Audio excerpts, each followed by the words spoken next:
இது வெந்தய குழம்பு. என்னெல்லாம் போடலாம்? எண்ணெயை நல்லா விட்டு எண்ணெய் காஞ்சோடனே கடுகு, உளுத்தம்பருப்பு, கடலைப்பருப்பு, வெந்தயம் நல்லா பொடி பண்ணி வச்சு போட்டு புளி நல்லா கரைச்சி விட்டு வெங்காயம் வைப்போம்ல, வெங்காயத்தை முதல்ல வதக்கிடணும். வதக்கிட்டு அப்புறம் தக்காளி போடணும். வெங்காயத்தை வதக்கிட்டு தக்காளி போட்டு அதுவும் நல்லா வதக்கிட்டு புளி தண்ணி விட்டு கொதிக்க விடணும். கொதிக்க விட்டு குழம்பு பொடியை போட்டு விட்டுருணும்.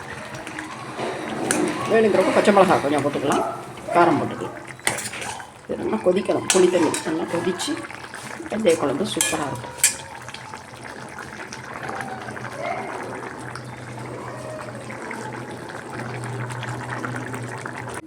கொஞ்சம் மாவு கரைச்சி விட்டுடலாம் கடைசியாக. சூப்பராக இருக்கும் வெந்தய குழம்பு.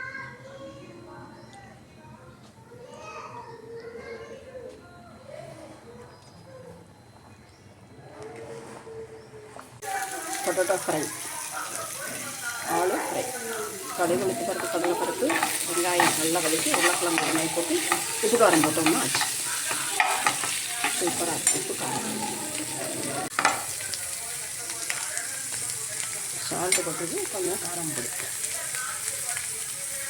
கொஞ்சம் மஞ்சள் பொடி போட்டோம்னா அது ஆரோக்கியமாக இருக்கணும். இப்போ நல்லா அப்படி கலரி விடும்.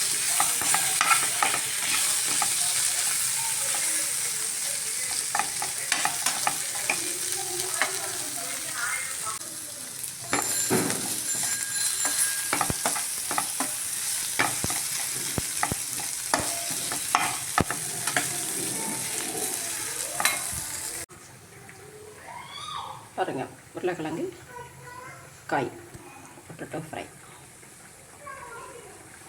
உருளைக்கிழங்கு ஃப்ரை, வெந்தயம்